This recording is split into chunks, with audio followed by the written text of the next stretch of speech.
What's up, Tan Chillins? Shalom, welcome to this episode of the Watchdog. Long time no see.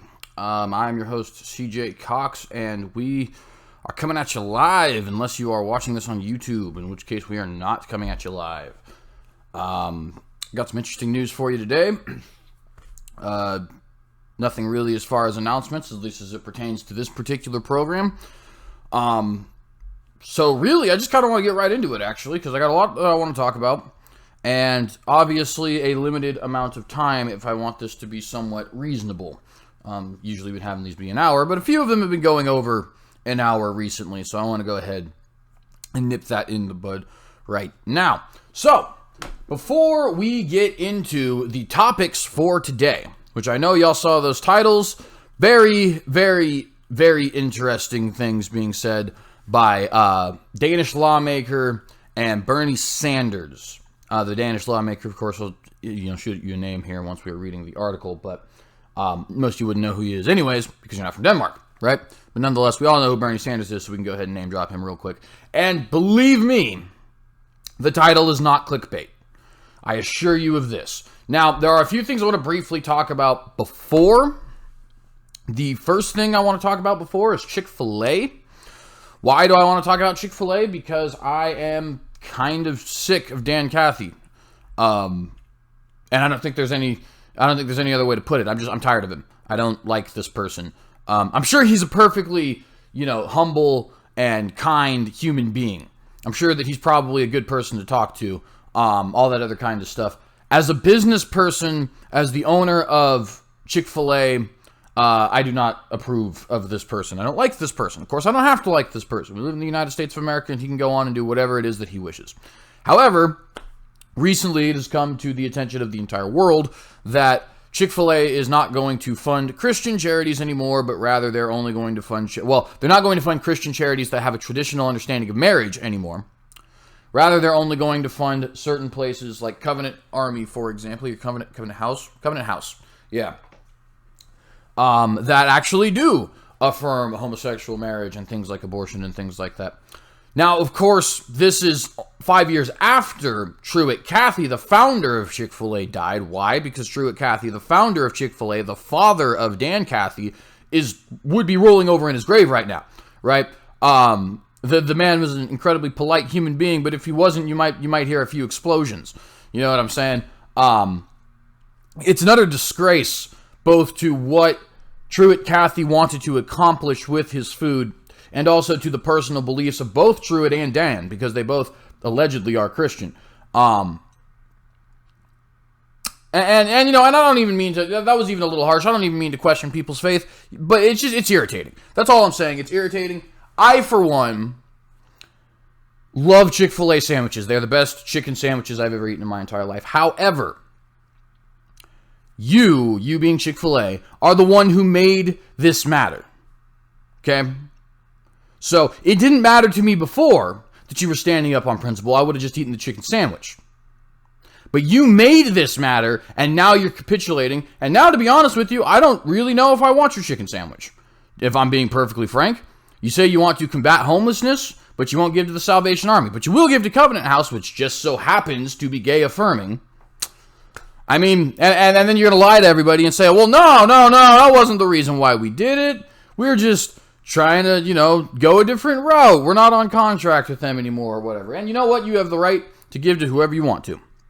I'm not here saying put a gun to your head and give to the people I want you to give to. I am just simply saying that I disapprove of this choice. Next thing I wanted to talk about, Michael Vick. It is trendy, spontaneously and out of nowhere, to hate Michael Vick again. This is stupid. I'm going to be very quick with this. However, Michael Vick goes to the different congresses across the country to fight against animal cruelty.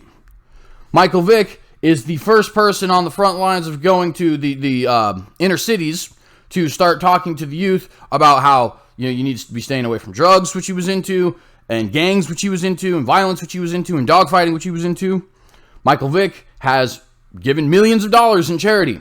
Michael Vick has gone out for years, day after day after day after day. Here we are 13 years removed from his crime, fighting for animals, both in the dogfighting arena and in completely different arenas as well. For example, many of you may recall all the laws that came about in about 2015, 2016 time, right, where police were now legally able to bust windows in a hot car on a hot day, right, to get pets out, right?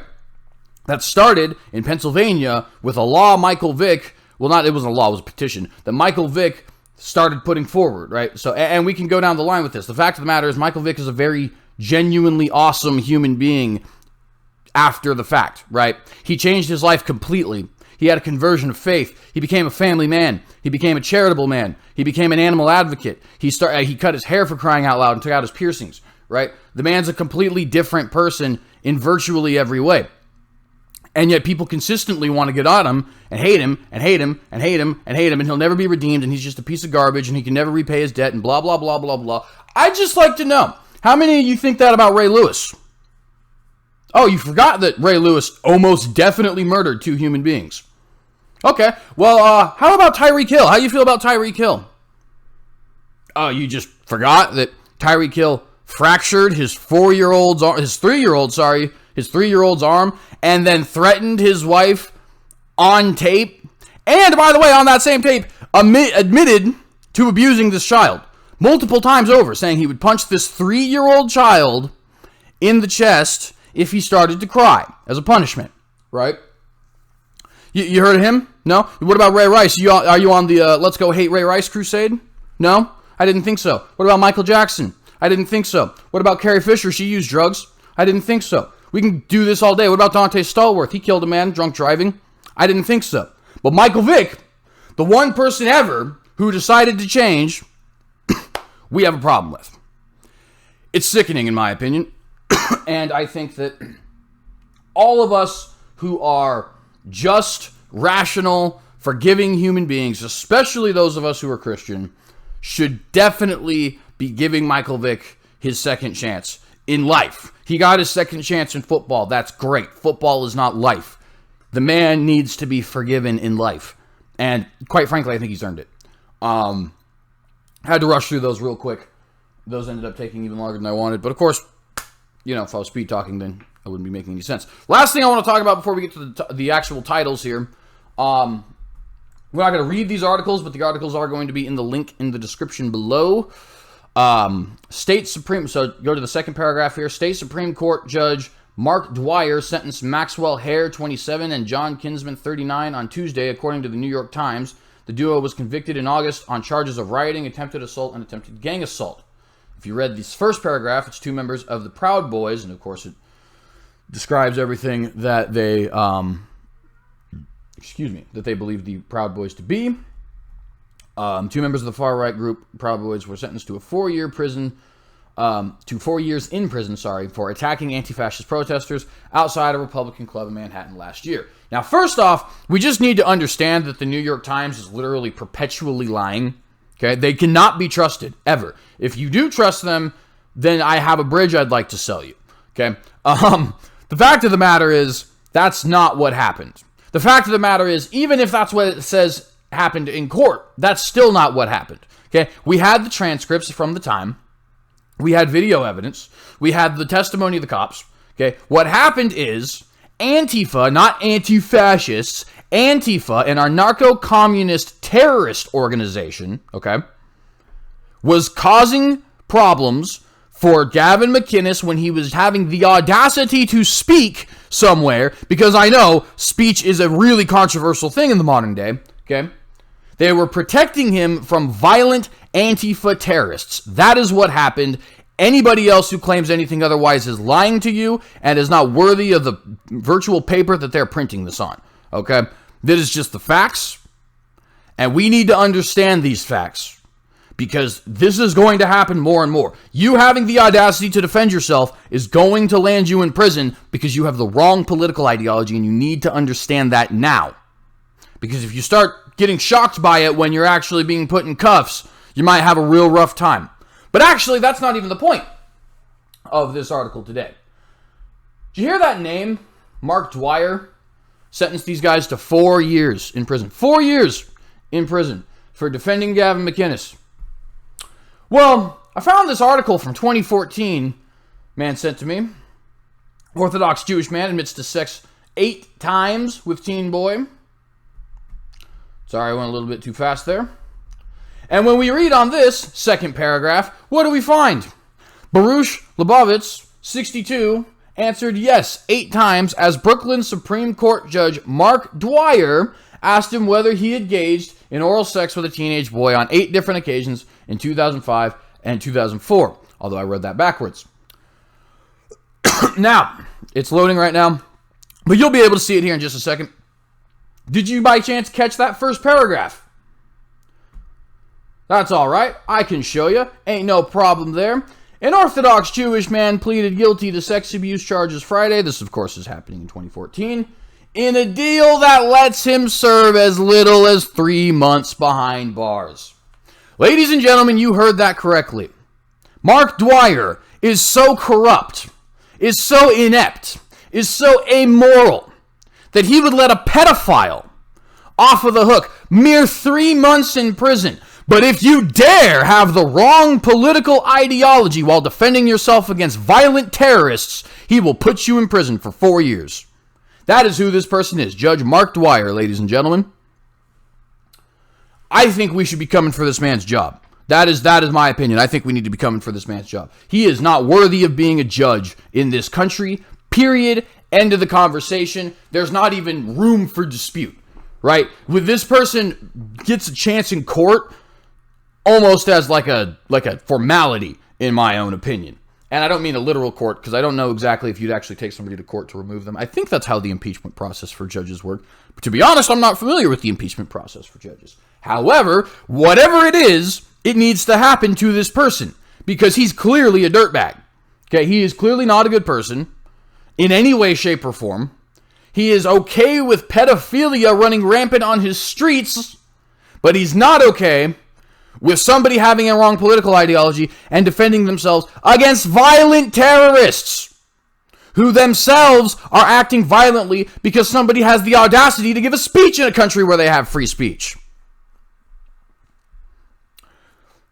I mean, that's it. There's not much more I wanted to say about that particular story, but there you have it. I mean, that's the world we're getting into, right? Mark Dwyer is letting people off of the hook for pedophilia while putting other people in jail for defending themselves. That's the world we live in. And you shouldn't be surprised by this, because this is the same world where everybody called the Jeffrey Epstein assassination, then he was assassinated, and everybody admitted that he was assassinated, and then nothing happened. This is the same world where a bunch of terrorists are found in New Mexico, and we let them off the hook because if they were white Christian, everybody would think about this differently. And we can go on day and day and day and day and day, right? This is the world we live in. Our legal enforcement is insane. Completely insane. They lack the basic comprehension of a noodle, okay? But anyways, I'm going to keep ranting on that if I don't continue forward. Here we go. Told you it wasn't clickbait. Sanders says population control would be part of his climate agenda. By the way, this is not the only climate article we'll be reading today. But when I told you here on the title, Climate Alarmists Want You Dead, I am not joking. I am not joking. And you should not be surprised, because I've been talking about this since the Watchdog was founded. In fact, if you recall, the very first episode of the Watchdog and every subsequent episode of the Watchdog since has stressed 2 things. What are those 2 things? The Pope wants global religion, and he wants us all to accept climate change.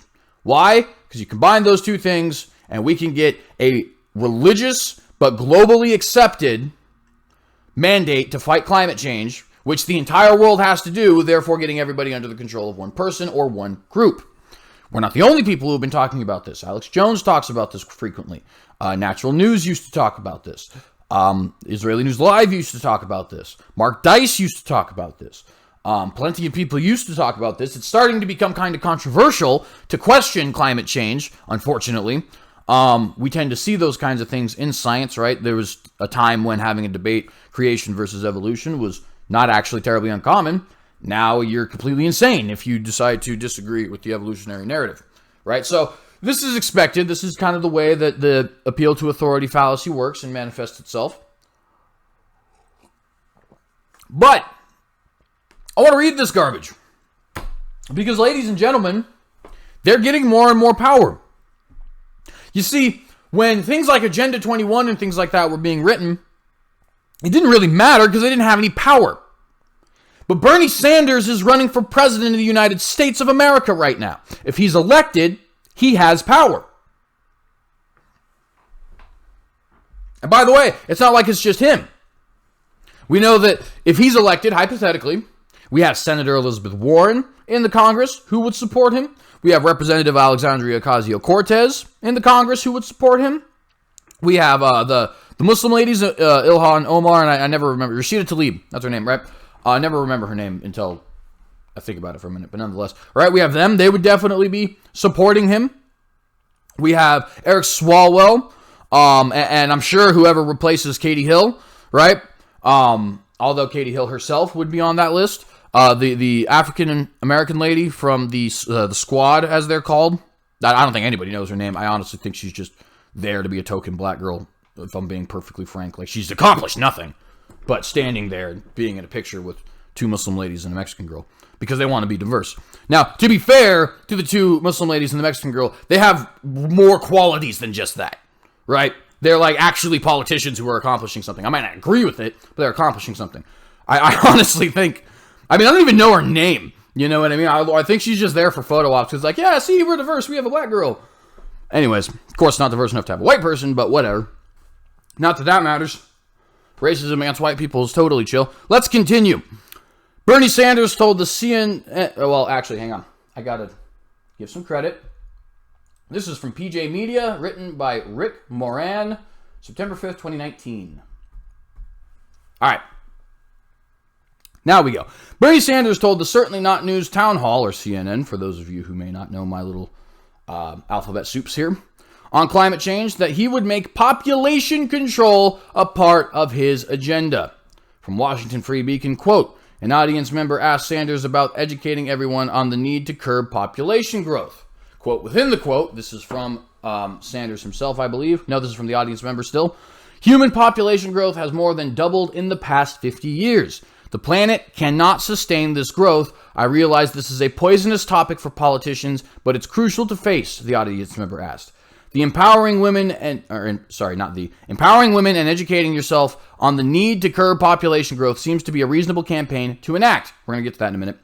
Would you be courageous enough to discuss the issue and make it a key feature of a plan to address the climate catastrophe? Now, this is Sanders' response. Quote, the answer is yes. And the answer has everything to do with the fact that women in the United States of America, by the way, have a right to control their own bodies and make reproductive decisions. This is why, end quote, by the way. This is why I said I'm going to go back to this later. Okay. Notice what two things we see in that sentiment alone. Namely, the sentiment that women have a right to control their own bodies and reproductive decisions, and that is what's going to help us with the population thing. Are they not admitting that pro-choice is in reality pro-death? Let me read that again. Would you be courageous enough to discuss the issue and make it a key feature of a plan to address the climate catastrophe? What does Sanders say? The answer is yes. And the answer has everything to do, everything, not just a little bit, not partial, everything to do with the fact that women in the United States of America, by the way, have a right to control their own bodies and make their own reproductive decisions. You look me in the face and tell me that that is not straight up pro-death. It is, and you know it. And you know it. And the reason you won't admit it is because you're pro-death and you know it's evil. This isn't pro-choice. This isn't, I think a woman should have a right to her own bodily autonomy. This is, I want human babies not being produced. I want death. I want despair. I want destruction. That is the will of the liberal. Ladies and gentlemen. And you are hearing it from the horse's mouth. Let me tell you something about population control, okay? The idea that the planet is overpopulated is the biggest crap on this entire planet. There is no stupider idea. If you believe it, you're an idiot. Let me just make that plain, okay? There's a lot of things where I try to be polite on this. This ain't one of them. You are a dumb person if you believe this. Let's just do some basic math for you, okay? 1/3 of all naturally arable land on the planet is currently being used for food. 1/3 of the naturally arable land on this planet is currently being used for food. In theory, That means you could increase the amount of food production right now, which is already more than enough to feed all 7.5 billion people on this planet. The reason people are starving is entirely political. It has absolutely nothing to do with the amount of food we can produce, okay? We could make that increase by 3 times with the naturally arable land alone. By the way, that in and of itself could increase by 10 times, which for those of you who are good at math is a total increase of 30 times more food than we produce now. Why? Because 80% of all of that arable land that we currently use is used for livestock. And you best believe if we were legitimately overpopulating and we were legitimately running out of food, we would stop feeding livestock and would start just growing our own stuff, right? Because you produce more food that way and you don't have to give food to the livestock. Basic facts. So we could just increase the amount of food we produce right now by 30%, 30 times, 3,000%, just simply by using the land that God gave us that is naturally arable. This is not including the fact that we have invented greenhouse technology, the fact that we have invented the ability to get water into the Libyan and Sahara and Nevada deserts. We are literally, right now, 2019, not science fiction, growing food in the Sahara Desert. That is a fact. That is not arable land, and it is land where we are growing food, where human beings are living, and where water is being used. Okay? Why? Because we did that. Now, I'm not trying to say that as in like we're some, huge, massively enlightened species and all that kind of stuff, but you really should be impressed with human beings sometimes. Okay? We did that. Thank you, Lord Jesus, for giving us that ability, but we did that. So now not only can we increase the amount of food we produce by 30 times using just the arable land that we have, but on top of that, we have the ability to make non-arable land arable, to make non-livable land livable. We have 72% of the planet's surface, not what's underneath, just the surface. If you start going underneath, it's something like 99.7%. It's ridiculous. Of this planet covered in water. We have plenty of water, we have plenty of food, we have plenty of land to live in. There is absolutely no need for population control, period. Everybody who is out there fighting for population control right now, I am very confident in saying, is an evil, satanic dirtbag. Those are the facts, my friends. There is absolutely nothing on this planet indicating that we have an overpopulation problem. Not a fresh water thing, not a gasoline thing, not a natural resource thing, not a food thing. As a matter of fact, the vast majority of these things we can replicate fake versions of in the first place. You know it's true. How many artificial flavors you eaten in your life? That rubber, whatever it is that happens to be on your stool, you know it's not rubber, right? It's made of synthetic rubber. Why? Because we invented that. And etc. This idea that we need population control. And look at this. Bernie Sanders, abortion helps curb population growth to combat climate change. It's pro-death, ladies and gentlemen. The opposite of pro-life is anti-life. Okay? It's not pro-choice. That's this faux positive language that people are trying to use in order to make you think that this isn't, in fact, what it actually is. But when they're saying we need to be willing to abort babies outside of the womb even, we all saw Governor Northam say that, right? Or up to the point of birth, or 28 days after, we all saw Hillary Clinton propose that, right? When we need population control, things like that. Don't tell me that this is not pro-death, because it is. I'm going to keep ranting if I don't continue. I'm sorry. We need to move forward. You ever rant so much you start sweating? Anyways. Population control as a measure to save the planet has been shown to be horse manure 6 ways from Sunday. Thank you, whoever is actually doing this article. What was that guy's name again? Rick Moran. Moran, and not Moron. Moran. Thank you, Mr. Moran, for understanding how absolutely ridiculous this idea is. It's the old Malthusian nightmare that population growth is potentially exponential while the growth of the food supply is linear. While Malthusianism fails to account for human ingenuity, which I was just explaining, of course, in using technology and improved methods to massively increase the potential food supply. What it also doesn't take into account is the fact that human beings, on top of increasing technology and food and literally everything else, right? Like, for example, if you've ever watched Matt Pat's video on why WALL-E is not possible. I know this is, a lot of you probably don't watch, these kind of YouTube videos. I do, I'm not going to If you watch the game or the film theorist's video on why WALL-E is not possible, they explain that actually the higher the population gets, the lower the trash count, because we actually create improved ways to get rid of our trash, right? This is true with everything. This is true with everything. It doesn't matter if it's food, doesn't matter if it's water, doesn't matter if it's resources, right? This is just the way human beings are. The larger our populations get, the more advanced we get. The more advanced we get, the better we are at controlling our resources. The better we are at controlling our resources, the longer they last, etc. Right? And by the way, the other thing I would just like to point out, because I forgot to point it out, is the population, what do they call that? Limit, right? There's a word for that, but I can't remember what it is. But we'll just go population limit for now, right? The population, carrying capacity, that's what it is. The carrying capacity of Earth, they said, in the 1700s, was about 100 million. Now, if that sounds utterly hysterical to you, it's because at the time, that was less than the human beings on the planet. In other words, when they first came up with this idea, they said that this planet can not sustain less than the number of people that the planet is currently sustaining, right? The United Nations did the exact same thing in the 1990s. They said 4 billion. Well, it was more people than 4 billion on the planet in the 1990s when the United Nations made that claim. And we can continue on with this forever. In the 1970s, they said that by 1990, we're all going to be underwater. And they said that we're going to be freezing to death. And they said that all this other stuff, right? None of it happened. It's all false, faux, pseudo, blah, blah, blah, blah. I was going to say blogna, and then I was also going to say BS, and then I was also going to say bullshit. Decided I didn't want to say the latter, and then mixed the former. So I'm sorry for that little word salad. Nonetheless, you know what I mean? Just nonsense. These ideas, they constantly come out. Well, maybe in the next 20 years, we're going to reach the carrying capacity. Nah. Well, maybe in the next 20. Nah. Well, maybe in the next. Nope. It's never going to happen. Never going to happen. Let's continue.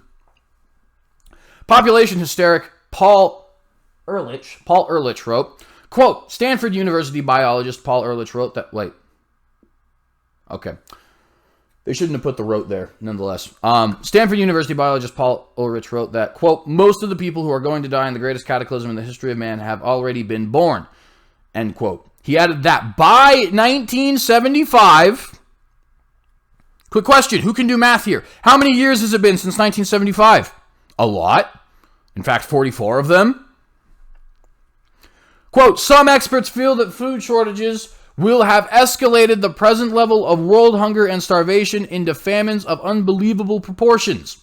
In 1970, 49 years ago, he revised his prediction for the worst to warn us, as Perry writes, that between 1980 and 1989, some 4 billion people, including 65 million Americans, would perish in the Great Die-Off. Quick question.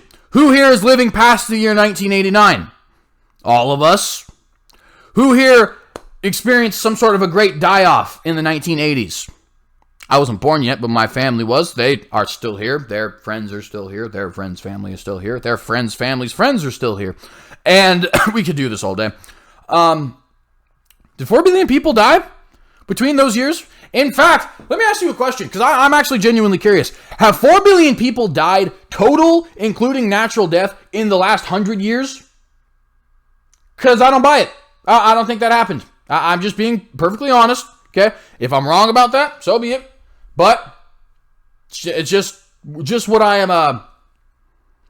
Just what I'm suspecting, I guess, is the word I'm looking for. It's my estimation, guesstimation, if you will. I guess it's not very educated. It wasn't just food that would disappear. Ulrich and Nobel economist Julian Simon made a famous bet about commodities in 1980. Ultimately, Simon challenged Ulrich to a wager. Ulrich believed that population growth meant increased scarcity and hence higher commodity prices. Simon believed that, quote, more people meant more brains, end quote. Simon being somebody who's actually intelligent, obviously he's a Nobel-winning economist, or economist, I don't know exactly how you pronounce that word, but nonetheless, doesn't matter. Which means better extraction technologies, more efficient methods of production, and the more efficient use of commodities, all of which lead to lower commodity prices. And, by the way, I'd point out a greater abundance of commodities. We have seen that Simon was correct, right? Now, living in 2019, we can say definitively and for a fact, Simon is correct, Ulrich was wrong, right? At the time, it was just, you know, your theories, if you will. They have solid evidence behind them in both cases, although I'd say the evidence in, the evidence in Ulrich's case was severely lacking. But nonetheless, you get the idea, right? The bet itself was meant to determine whether commodity prices would rise or fall over the period between 1980 and 1990. If they fell, that would mean that the commodities became more abundant. If instead they rose, that would have signaled that commodities became scarcer. Simon was willing to bet that over any number of years, inflation-adjusted commodity prices would fall. Needless to say, Simon won. Simon's theory proved remarkably prescient. In 1970, China and India were net importers of food. By the end of the decade, both nations are exporting food. And yet, Ulrich was predicting the worst famines in human history in those two nations by the 1980s. If we take Simon's theory to heart, I love this Moran guide. I love that he just decided I'm going to throw this right out the window because it's complete garbage, and I don't even have to do a lot of the talking, even though I already did. If we take Simon's theory to heart, more people means more brains working on the problem of climate change. But liberals' brains aren't wired to think that way. Sanders believes in addition by subtraction, a wholly ignorant and illogical way of thinking that would lead us to catastrophe. Advocating population control leads to all sorts of evil, including eugenics, forced sterilization, and infanticide. Ladies and gentlemen, if you do not believe that, you need to examine what the Nazis did to all non-Germans. You need to examine what the Chinese did when they had the one-birth policy. You need to examine some of the ancient Spartan and ancient Arabic birthing practices, okay? Because population control is evil. There is literally no other way to describe it. And this guy, but if it's going to save us from global warming, I'll take my chances. Good on you, Mr. Moran. I'll take my chances with you. Me and you can go be pals on the we're obviously way smarter than the experts despite barely being educated sort of a thing. Whatever that crew will be called, I don't know. And by the way, that's not even, like I said, that's not me talking about, how great me and Mr. Moran are or anything like that. This is just basic common sense. Population control is evil. I know that not everybody who watches this program is Christian. However, what the Lord God has to say about this is be fruitful and multiply. It's a command. Okay? So let's just point that out. As a Christian, you cannot possibly support this, nor can you as a Jew. As a religious Jew, of course, because Bernie Sanders is ethnically Jewish, but that's not the same thing. And it's not like we're done. Because, ladies and gentlemen, a Danish academic has said the UN might use the military to enforce its climate agenda. So not only is somebody running for president in our own country saying we need to start curbing the population, which includes things like giving people this unlimited access to the murder of babies because they're pro-death and hate life, right? On top of that, we now have the United Nations apparently saying they're going to enforce climate agenda, at least according to this Danish academic here. Let's see why he thinks that. This is from Breitbart News. It's written by Simon Kent. The United Nations may resort to military action against states that defy its mandates on global climate action, according to Ole Wever, a prominent international relations professor at the University of Copenhagen. Ladies and gentlemen, this is a direct threat to the United States and the United States alone. Let me tell you why. There is two countries, on the entire planet that is not currently locked into the Paris Climate Agreement. Those are Syria and the United States, and nobody's worried about Syria. For obvious reasons. So, who else could they possibly be talking about when they say the UN may resort to military action against those states which defy its mandates on global climate action? And by the way, who the hell are you, United Nimrods, to give me a mandate on anything? How's about you get out of New York City? Kick rocks. How's about you start paying for your own damn self? Kick rocks. Seriously, and honestly, we should be making an example of somebody here. We should be making an example of somebody, right? I don't really care who it is at this point. There's a whole laundry list of countries threatening the United States in this particular case. You can take France, I don't care. You can take Britain, I don't care. You can take Canada, I don't care. You can take Mexico, I don't care. Somebody needs to be made an example of. Oh, really? You're going to use the military to enforce your climate action? You going to do it again? Threaten. I dare you. Blow up your 3 largest cities. You won't ever be able to do a damn thing about it. Put you under my thumb for the next 5 years. Let you know what it feels like to be conquered. And then, you know what? I'll let you go. I'm a nice guy. I like life. I'm not interested in war. But realistically speaking, you best believe if I'm President Trump, France, Canada, you ain't having a fun time. You ain't having a fun time, let me tell you what. Right, they're absolutely unacceptable. You and what army? You think you're tough? Come fight me. I dare you. I dare you. Get over here with your outdated guns and your 4 battleships. Oh my goodness. Seriously, I would love to see you try. I would literally love to see you try. Anyways, in an interview with ABC News in Australia, Professor Waver cautions, I don't know if it's Waver or Weaver, but it's spelt Waver, so I'm going to keep saying Waver. Professor Waver cautions that what he sees as climate inaction might draw the UN into considering other means to ensure its goals are met, even if that leads to global armed conflict. Listen to how insane these people are. You need to do what we say, or we're going to start a world war. Tell me that's not completely insane. Tell me that is not the craziest thing you've ever heard in your entire life. You would better get rid of all your freedoms, forcibly abort babies so that we can control the population, murder all the cows, go vegan, all this other kind of crap. And if you don't, well, we're going to bomb you. We're going to start an entire world war over this. Professor Weaver says Waver, whatever it is, says more resistance to change could potentially threaten democracy, although the UN would counter that.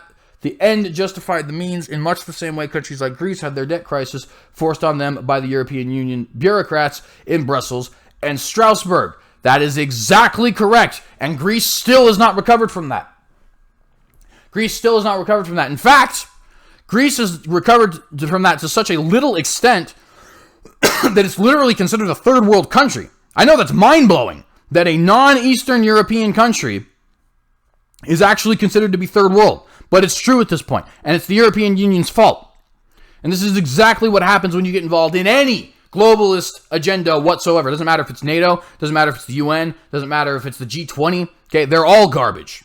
They're all garbage, every single one of them. And we should be out of every single one of them. We shouldn't be giving a penny to every single one of them. We should not be allies with anybody who's associated with any of them, right? Because they are nothing but bad juju. Quote, the United Nations Security Council could, in principle, tomorrow, decide that climate change is a threat to international peace and security, end quote, he says. New quote, and then it's within their competencies to decide, what are you going to do about this? You're doing this, this is how we deal with it, end quote. He believes classifying climate change as a security issue could leave the door open to more extreme policy responses. There is an interview right here. We're not going to watch it, but link will be in the description. Quote, that's what happens when something becomes a security issue. It gets the urgency, the intensity, the priority, which is helpful sometimes, but it also lets the dark forces loose in the sense that it can justify problematic means, end quote, he says. This urgency, he says, could lead to more abrupt and essentially undemocratic action at an international level. Is this not what I've been warning about for years now? Is this not what Alex Jones has been warning about for years now? Ladies and gentlemen, conspiracy theories are very quickly leaving the realm of theory and just sticking with the realm of conspiracy.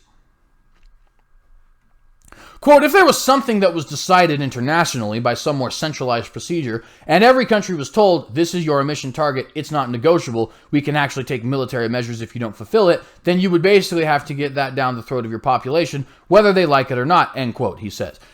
Let me be perfectly clear. The second the United Nations requests a military, we need to destroy them. Bomb the hell out of them, kill absolutely every single diplomat in the building. And let the world know, this is your example. If you dare try something like this again. And you know what, honestly, the building's in New York. We don't even have to leave our own sovereign land. Get everybody invited and blow the thing up. I am not kidding, by the way. I'm not kidding even a little bit. If they even so much as think of building an army, even if they haven't threatened the United States with it, they need to be destroyed. And they need to be destroyed as quickly and violently as possible so that an example is made to the rest of the world. We will not tolerate you telling us what to do with our national sovereignty. Period. And you know what? We have the power to do so. Anyways, Quote, a bit like what we saw in Southern Europe with countries like Greece and the debt crisis and so on, there were decisions that were made for them, and then they just had to have a more or less technocratic government and get it through. For the record, I think the same thing about Greece. Greece's response should have been, A, leave the European Union, or B, attack it. Legitimately. And if the European Union was going to threaten Greece, then B is your only option. Attack it. And attack with the most violent force you possibly can. Because here's the thing. The rougher you get, the harder it is for somebody else to withstand you. The harder it is for somebody else to withstand you, the lower the likelihood that this war continues. The lower the likelihood that this war continues, the lower the body count. So just so we're perfectly clear, violence is a means to an end, but a lot of times it can be a means to a much more peaceful, much less deadly end. And I know that sounds counterintuitive, but it's been a proven fact over and over and over again throughout history. Professor Waver made his predictions last month on the eve of the United Nations COP25 climate conference, now underway in Madrid, Spain. Almost 25,000 delegates and 1,500 journalists have flown to the Spanish capital to attend the 2-week-long meeting. COP25 will consider a wide agenda of climate action, including implementing taxes in developed countries to transfer wealth to nations dealing with the most... Oh my gosh! Everything they say is so stupid! Implementing taxes on developed countries to transfer wealth to nations dealing with the cost of drought, floods, and superstorms made worse by rising temperatures, as Breitbart reported. President Donald Trump withdrew the U.S. from the Paris Climate Accord, which COP25 is a continuation thereof. In October, as part of an election promise to voters, saying he was elected to represent the citizens of Pittsburgh, not Paris. Correct. End of the article. Now, kind of already said everything I want to say on this particular thing, but there are a few more things I want to address. Okay? There is no dispute anymore. You can't pretend, I'm just for protection of the environment. I'm just for protection of a woman's rights. I just think maybe that the population's a little bit too big. And I just want to defend poor people and all this other, whatever your excuses are. I don't even care. I don't even care what they are. Because the fact of the matter is, the politicians have come out and admitted what we on the right have been saying for decades. They are against life and for death. This is not a pro-life versus pro-choice situation. It's a pro-life versus pro-death situation.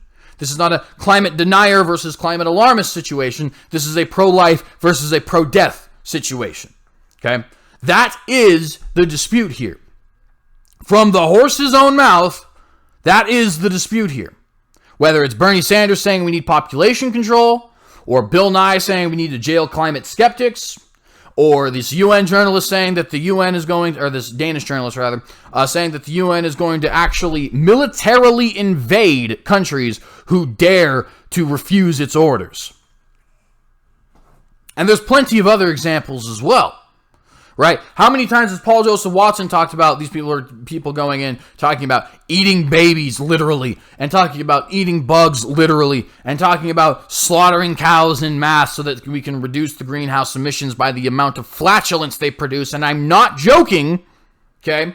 I know this sounds like something from a South Park episode, but if South Park has suddenly become less funny to you, it's because real life is actually this insane. Right? This is just the world we live in. And there is no excuse anymore. If you are supporting the climate agenda, you are supporting death. You are supporting an evil, satanic agenda, and your own leaders blatantly and in your face are admitting this constantly. In fact, they're admitting it and using it as a way to get you to vote for them. Because they think it's a positive thing. They think you're going to hear, we need population control, and yeah, of course I'll give my vote to Bernie Sanders. He's the only one who's thinking of the climate problem, the only one thinking of the population problem. He's such a wise and cool dude. And he wants to legalize weed too. That's so super cool, bro. Etc. Yeah, you're going to be real happy with your $5 free education when we've spent all of our money on bullcrap climate agenda and other sorts of nonsense. I hate pretty much everything. The news just is so depressing all the time. And it gets worse. But we're moving on to things that are not in relation to climate. So, what do we have here today? Virginia bill to make firearms training an illegal paramilitary activity and felony. Not only are they going to make firearms training an illegal paramilitary activity and a felony, but also martial arts training. Yes, because having the audacity to defend yourself is right up there with having the audacity to tell the United Nations no in being something that liberals don't approve of. Liberalism is literally a cancer. I'm sorry, but it just is. Everything is so depressing and terrible. Literally nothing is good. I hate the news. All right, we're back. I've got to get myself off. So this is from Gregory Hoyt from Law Enforcement Today. Virginia bill to make firearms training an illegal paramilitary activity and felony. I actually first found this not on Law Enforcement Today or a gun rights page, but actually on a Brazilian Jiu-Jitsu page, which was talking about how this is going to make Brazilian Jiu-Jitsu illegal in Virginia as well as other martial arts forms. Very sad times we're living in here today, but rather than just explain it, I'll just go ahead and read this for you. Virginia legislators have clearly lost their minds on this latest bill that was drafted and filed this month, which will be open to discussion come January 2020. This, of course, is in reference to Senate Bill number 64, or SB 64, as it may appear on various printer-spoken discussion. Virginia is attempting to chip away at the rights of citizens, one small hammer stroke at a time. And this bill is going to attempt to outlaw firearm training. We'll display the language used in the bill and get into dissecting how it may be perceived generally or even presented versus how it can be enacted. We're not going to watch these videos, but once again, you can read or watch the videos for yourself because the links in the description are going to be, the links are going to be in the description is what I meant to say. Anyways, quote, and this is from the bill, okay?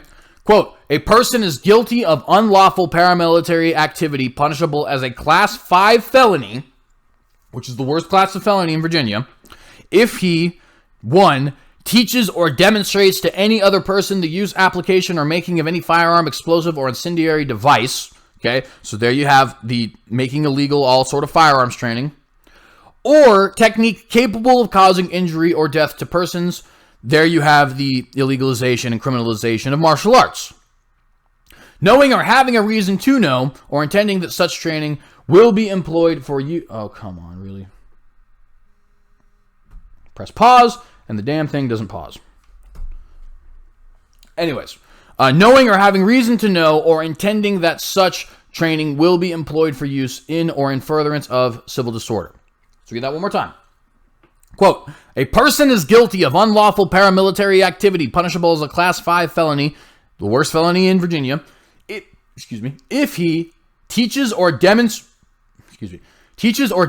to any other person the use, application, or making of any firearm, explosive, or incendiary device, so criminalization of all firearms training, or technique capable of causing injury or death to persons, criminalization of all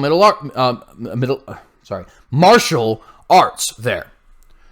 Knowing or having reason to know or intending that such training will be employed for use in or in furtherance of a civil disorder. So, let's just go through a little scenario here, right? Girl happens to be in Newport News. Newport News is a very horrible city to live in. Incredibly ghetto, very high crime rates. It's actually where Michael Vick came from. We can go ahead and bring this all the way back around, right? And some woman decides, because she's single, she's relatively attractive, she's constantly being harassed, she decides, you know what? I don't have any men around me. I don't have a big group of friends I can hang out with. I should probably learn how to defend myself. So she goes down to her local Newport News Krav Maga dojo, right? And she talks to the sensei, and the sensei says, yeah, this is a perfect art for learning how to defend yourself, especially with women, because it's an art that is designed to neutralize any sort of a positive your opponent might have against you, right? And he explains, your pricing. He explains the times that we're going to be here. This is what Krav Maga philosophy is all about. Oh, by the way, can I go ahead and check your social media history? And now the lady's like, why? What do you need to check my social media history for? Well, you see, according to SB 64, if I were to train you and have knowledge or have a reason to have knowledge, which in this case I'm training you, so there's my reason to have knowledge, that you may try to use this for some form of civil disorder, I'm not allowed to do it because I'll go to jail, right? And so he goes in, he looks at your social media, and he sees a Boogaloo meme. Or he sees that you believe that the deep state is conspiring against Trump. Or he sees that you believe that Donald Trump is rounding up people and putting them in concentration camps. Because this can go left or right. Doesn't matter. Right? And he says, yeah, sorry, you may or may not use this for civil disorder. I'm not going to help you. Now that lady has to either A, illegally learn how to fight, B, illegally get a firearm, or C, be content with the fact that she may possibly be mugged, assaulted, murdered, raped, etc. And by the way, if any of those things happen, it is square on the shoulders of the Virginia lawmakers who voted yes.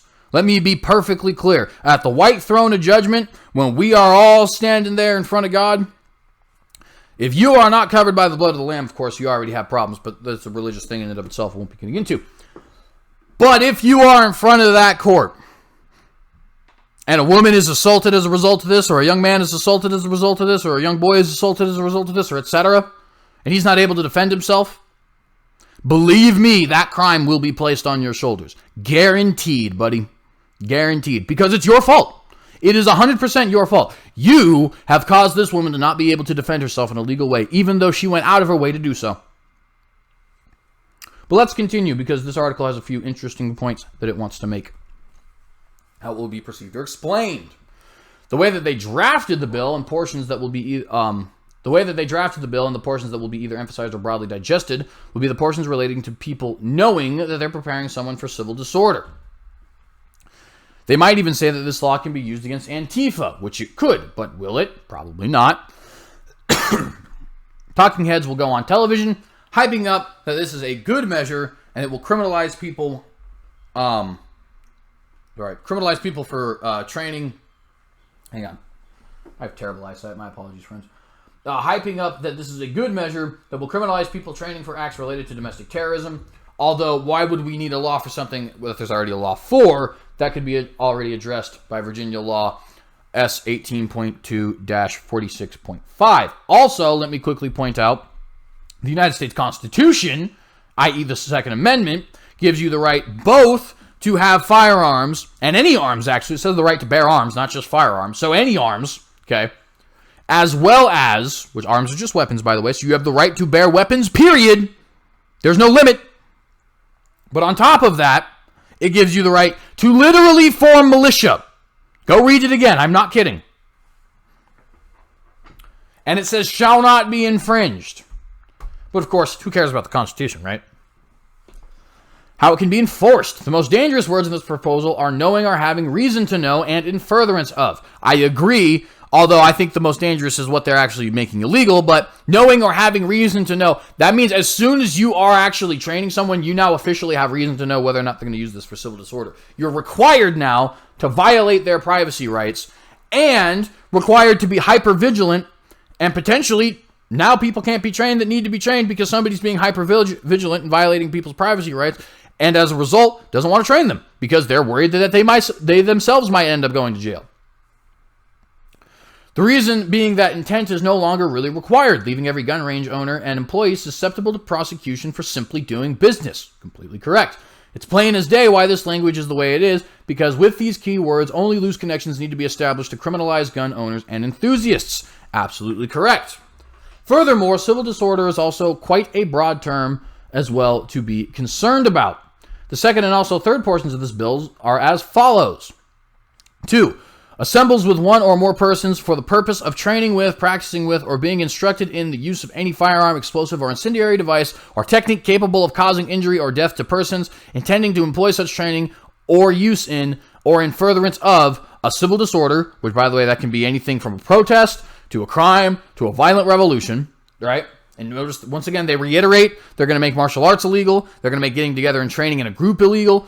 The Second Amendment of the Constitution says you can form a militia, right? It says the establishment of a well-regulated militia. I can't quote it exactly, but you guys know what I mean, and if you don't know what I mean, look it up. Second Amendment.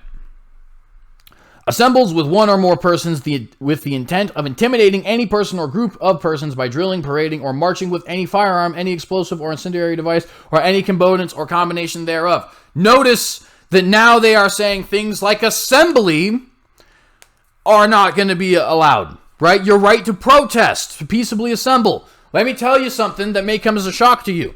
Peaceably assembling in a way that involves parading, flags, violent language, and carrying firearms is still peaceful. It only ceases being peaceful if people start fighting. And the founders understood that. Apparently they don't in Virginia. How will it be perceived or explained? Well, now this will try to put you at rest from thinking that someone can legally start up some kind of training camp to prepare people to wreak havoc on your city, which with the way the law is written, it can be certainly applied in that fashion, even though you have a right to do that. You don't have a right to attack other people, of course, but you have a right to form militia. This is why you can't just make gangs illegal. Anyways, and that portion pertaining to marching, well, that's to stop anyone from making it look like they own your streets via militaristic grip and toting their scary guns. Keep in mind, this is how it will be sold and broadly digested. But how can it be enforced? The last section, 3, is the most unique part of the law. Well, Section 2 can be applied much like Section 1 can. The third portion has the ability to criminalize open carry demonstration and peaceful protests. Much like I was just saying. As we saw last year in Washington, D.C., the March for Our Lives demonstration, which had a theme about banning guns, encountered some counter-protesters proudly displaying their Second Amendment rights and openly carrying. These few dozen individuals held what was called a patriot picket, and that pesky third portion of this proposed bill can send someone to jail for having a firearm or on their person, whilst attending a march such as that. By the way, let's also point out that people like the oath takers, right, who go out and defend people who are violently attacked by unarmed protesters, right? Because they don't have guns, but they have baseball bats, for crying out loud. Those people who are out defending these protesters are now susceptible to being arrested under this law for defending people from violent terrorists. Never quite understood the anti-gun movement. Guns seem to be the only object that gets blamed for murder when they're used for murder. No one tries to ban Hondas when someone strikes a pedestrian with one. Although, that's quickly not becoming the case, Mr. Article Writer. I know I read your name, but I can't remember it. Remember, Nike was sued over somebody being murdered over Nikes, right? I don't know if it was successful or not, but they were able to move forward. No one tries to ban Clorox when someone's kid drinks it. Britain begs to differ. Now, don't get me wrong. I understand your point, Mr. Article Writer. But we are reaching that level of peak crazy. Nor do people try to ban kitchen cutlery when someone is murdered with a knife, but for some reason, guns are just so awful to some people. Look, I understand this man's talking strictly about the United States of America, but you really do need to look at Britain, because that's where we're headed. And this is you do actually need to get a license to buy Clorox. And knives are indeed banned in Britain right now. Because you see, this is the same thing I was saying about that South Park thing, right? South Park is suddenly becoming unfunny, not because the South Park writers aren't funny, but because real life is not satirical, or not satirable. That's not a word. I think you understand my purpose here, though. It's not something you can make satire of, because it's just that insane. It's that ridiculous, right? You have the same thing going on here. The people that hate them but don't stand to benefit from their ban or confiscation are only one thing. Potential victims of crime don't stand idly while these laws slide into your state.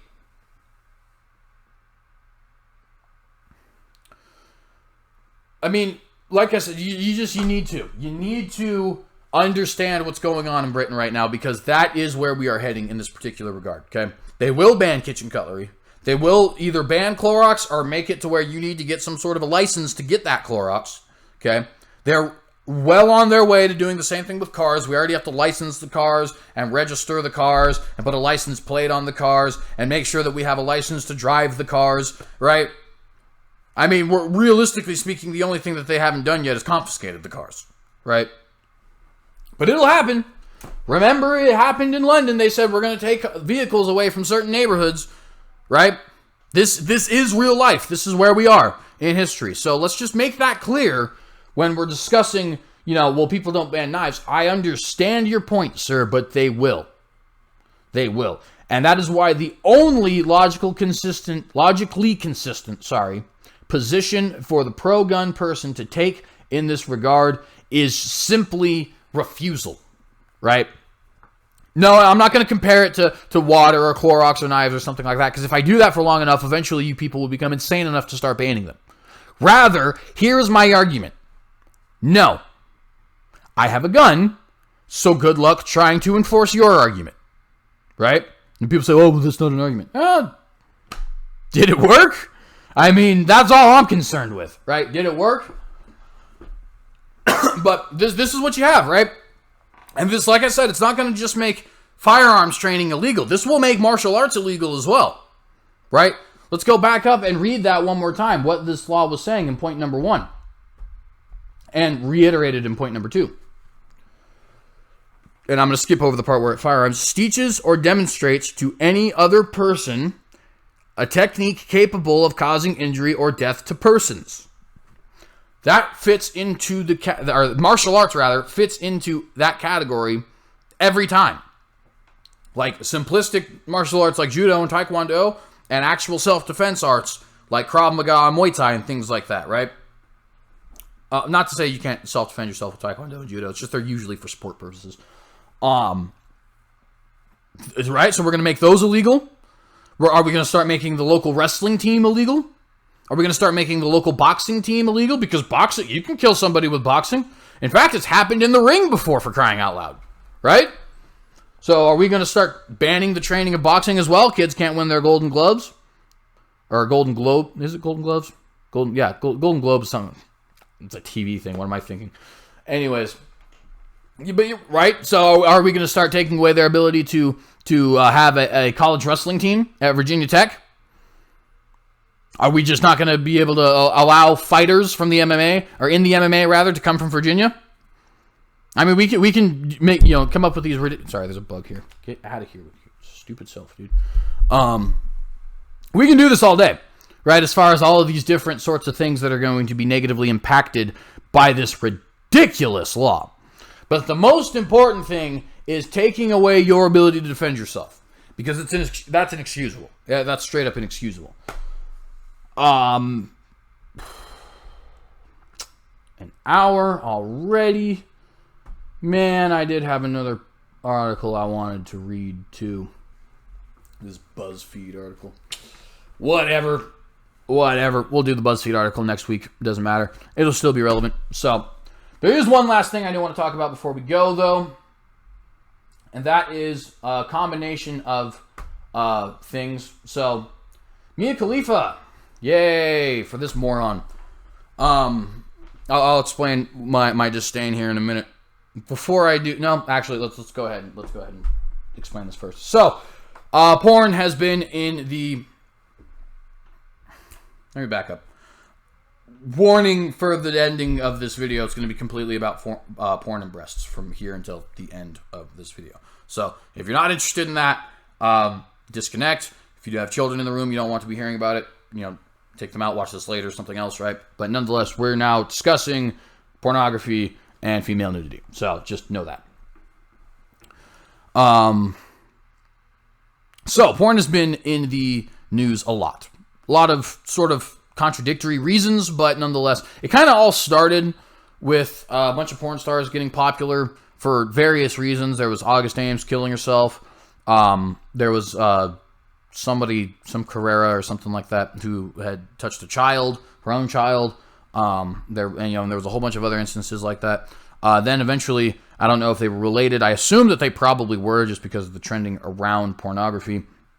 There was Covenant Eyes and the Fight the New Drug, which is Covenant Eyes is a religious anti-porn organization. Fight the New Drug is a secular one. They both came out, started fighting against pornography, so that kept porn in the news. Then we had Instagram versus porn stars, so that kept porn in the news, right? Why is that all important? Well, because, at least this is my opinion, Mia Khalifa has now used the fact that popularity, or that trending,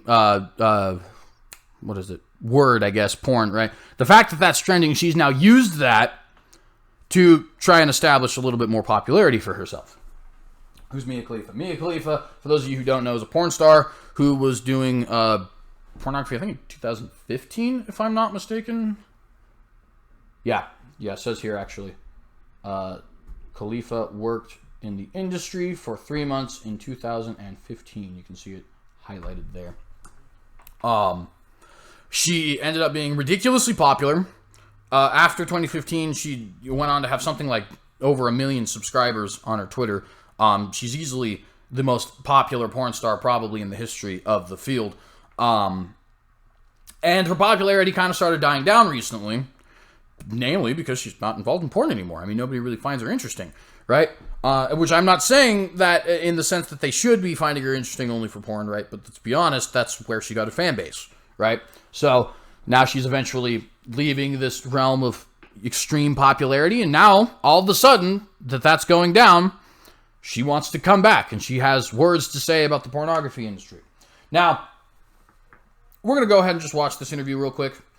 I know a lot of you are probably a little bit questioning right now, well, aren't you anti-porn? Aren't you against the porn industry? Wouldn't you be supporting Mia Khalifa in this particular regard? I will explain why that's not true after we listen to her small little interview. But it's only about 2 minutes, this particular section at least, so let's go ahead and listen.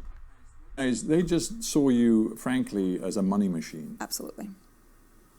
But you still had no advisors, you had no lawyer, you had no nothing. So what 21-year-old has a lawyer on retainer? I'm just trying to get my head around how stressful this must have been, and whether even now, because you sit here so poised, and obviously a lot of time has passed and you've moved on, but do you think there is some sort of post-traumatic stress that is in you from this experience? Yes, and I think it kicks in mostly when I go out in public, because the stares I get, I feel like people can see through my clothes, and it brings me deep shame. It makes me feel like I lost all right to my privacy, which I did, because I'm one Google search away. Yeah.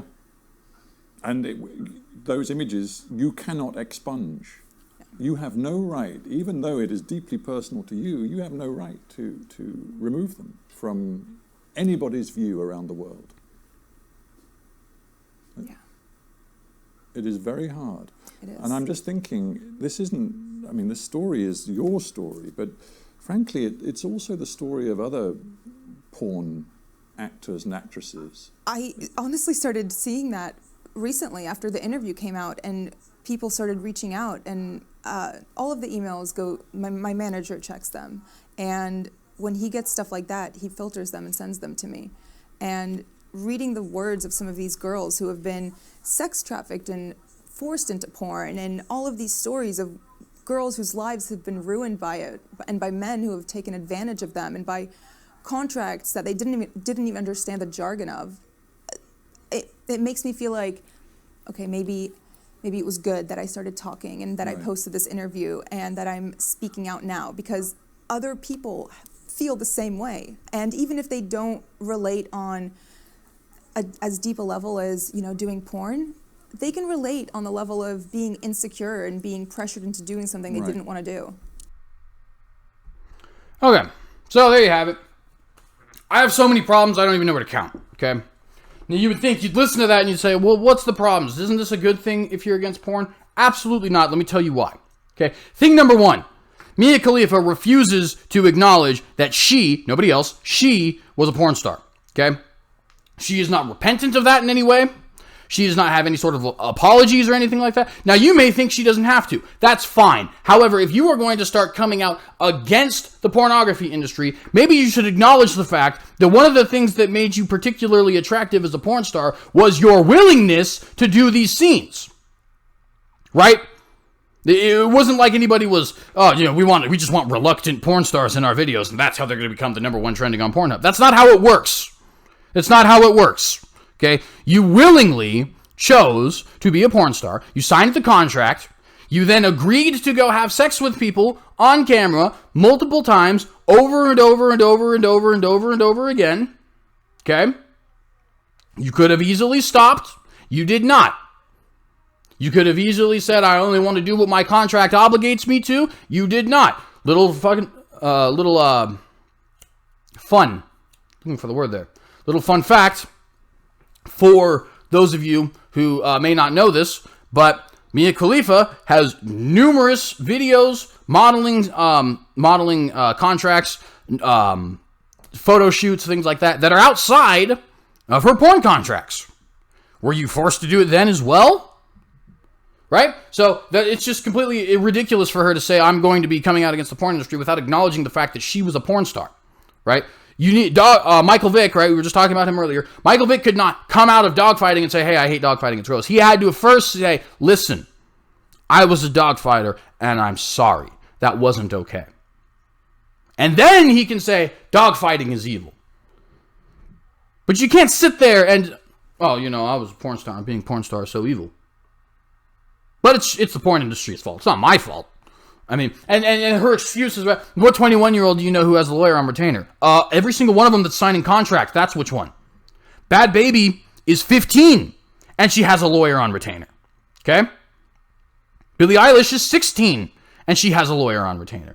I could go down to the court right now, and legally, they are required to provide me with a lawyer if I cannot find one.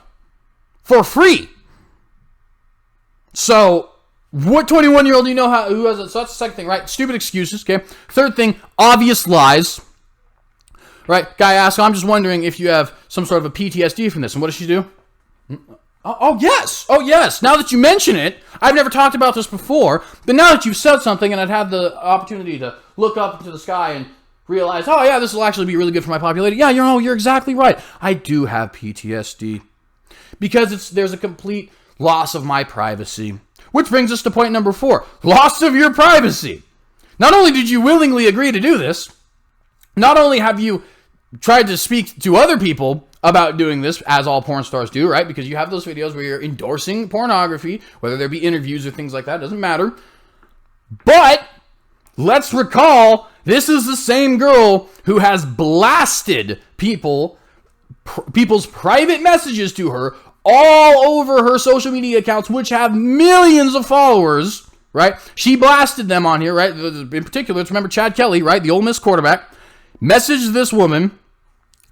Obviously, he was flirting with her, all that other kind of stuff, right? She decided, I'm not just going to reject you. I'm going to take screenshots and share this with the entire planet. My millions and millions of subscribers. Did he sign a contract for that? But go ahead, Mia, tell me about how your privacy was robbed from you.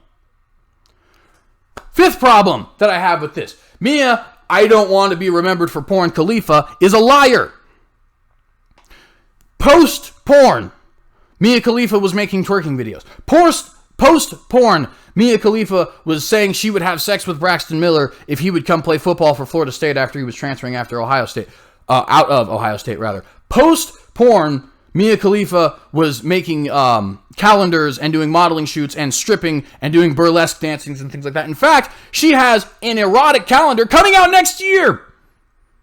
Coming out next year. As in, it's happening right now, the exact same time that she's allegedly coming out against the porn industry. She's still showing off her body to the entire world, dressing up like a whore, and making sure that she can make money off of it because she's not a good sports commentator. Nobody cares about her stupid story, right? And now that none of that's working and it's the modeling really is just making her into your basic Instagram model, now she's got to come out against the porn industry because in reality, nobody cares about her. And she doesn't like that, right? She talks about all this other sort of nonsense like, well, other people have reached out to me about their experiences being trafficked. Okay, nobody in your wing of the porn industry was being trafficked. Again, huge opponent of the porn industry here. I understand there's a lot of sex trafficking in the porn industry, and I hate it. But you were not trafficked. You and your friends were not trafficked. You and the people you know were not trafficked. You signed contracts that you willingly signed, that you were willingly participating in, so that you could go participate in willing sex, so that you could willingly make money from that willing sex. That's what happened, okay? And why I have such a problem with this is, first off, when you're going to have people like Chunk Yogurt and all these other liberals going out and saying and chastising Covenant Eyes and Ben Shapiro for having the audacity to come out against pornography, right? But then turn right around and say, oh yeah, but Mia Khalifa was so victimized, and look at all these men who are using, and that's another thing too, taken advantage of by men. You signed the contract, and a whole bunch of a whole bunch of porn directors are female, so let's just acknowledge that fact, okay? But on top of all that, the biggest problem with this, the real big problem I have with Mia Khalifa coming out here, is now every time a legitimate porn star, and by legitimate, I mean legitimate in their repentance, right, comes out and says, I'm done with this industry. I feel like my body's been used. I feel like I've been degraded. I don't want to do this anymore, right? Every time that comes back, people are going to immediately think, oh yeah, like Mia Khalifa? Miss, I don't want to be remembered as the porn star, but I'll have sex with Braxton Miller so he'll come play for Florida State, which is basically prostitution. Miss, I don't want to be remembered as the porn star, but I'm going to go post thousands upon thousands of erotic pictures. Miss, I don't want to be remembered for a porn star, but now I'm going to do worldwide interviews and tours about how I don't want to be remembered as a porn star, right? And then they're not going to take her seriously, this next girl, even though this next girl probably is. Because guess what? The vast majority of porn stars who come out of the porn industry are not egotistical, arrogant, self-centered narcissists like Mia Khalifa.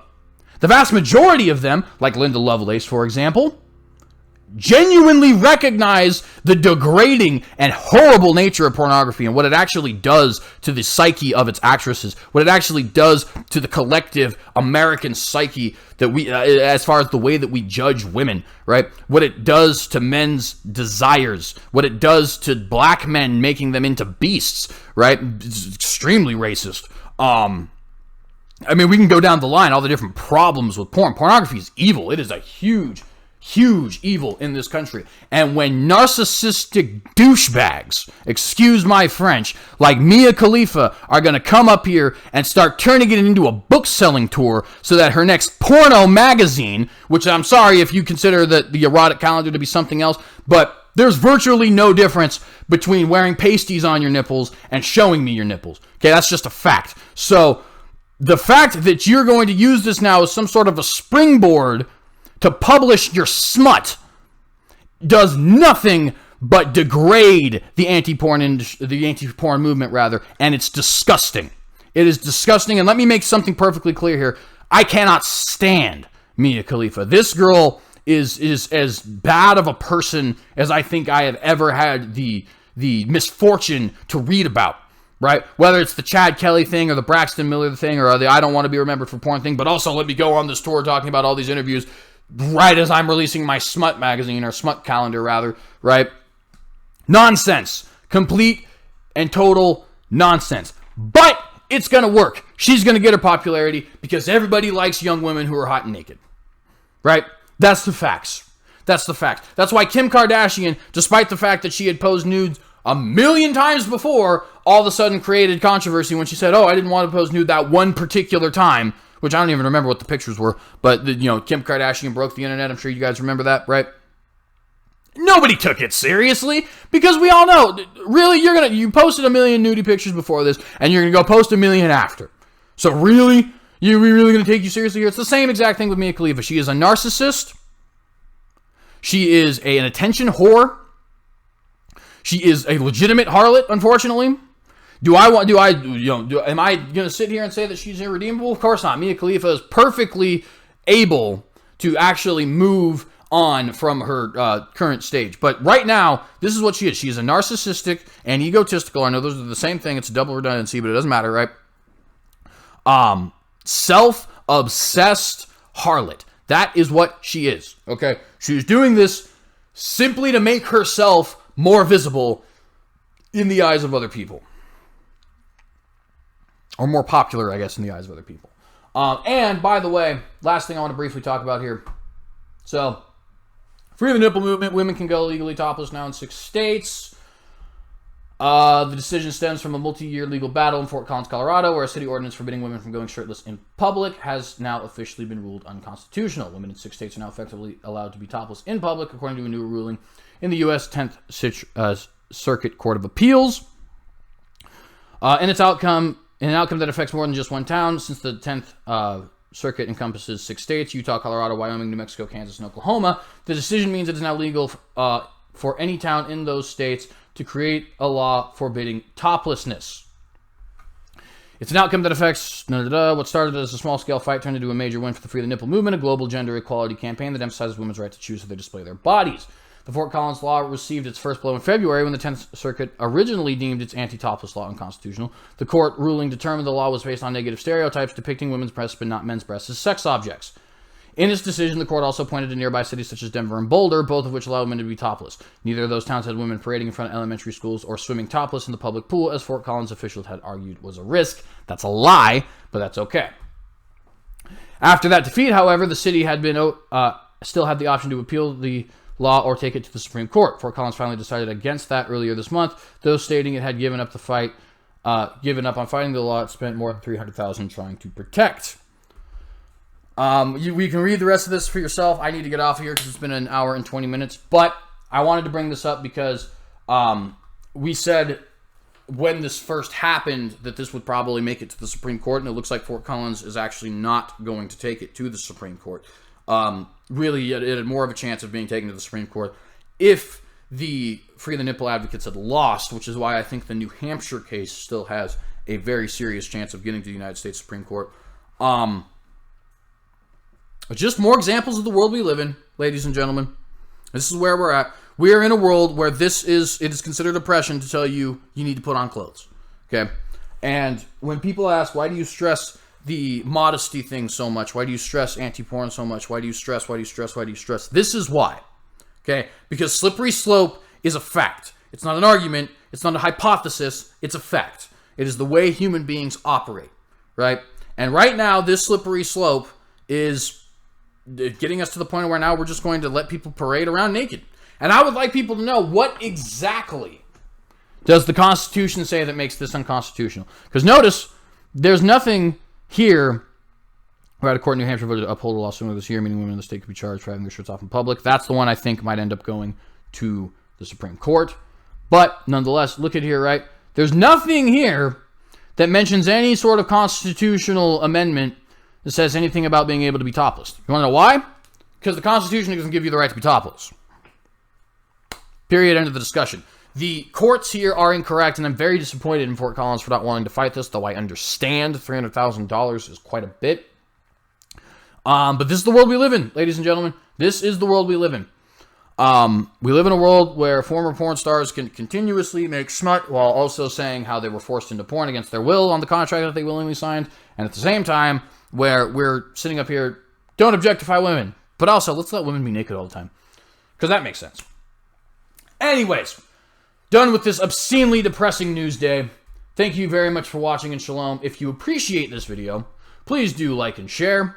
Please do leave any questions, comments, and concerns, criticisms, anything like that in the comment section below. All of our articles will be in the description below, so you can get links to those there, as well as some of the articles that we didn't read but just barely went over. The only exception to that is going to be this BuzzFeed one, because I'll have this on our next episode of The Watchdog. Please do subscribe here to TheCynicogue. We definitely do appreciate it. We have Watchdogs, which is this news here every weekday. Sorry, not every weekday, once every week on weekdays. And we have once every weekend Unapologetics, which is a Christian apologetics program that I myself do.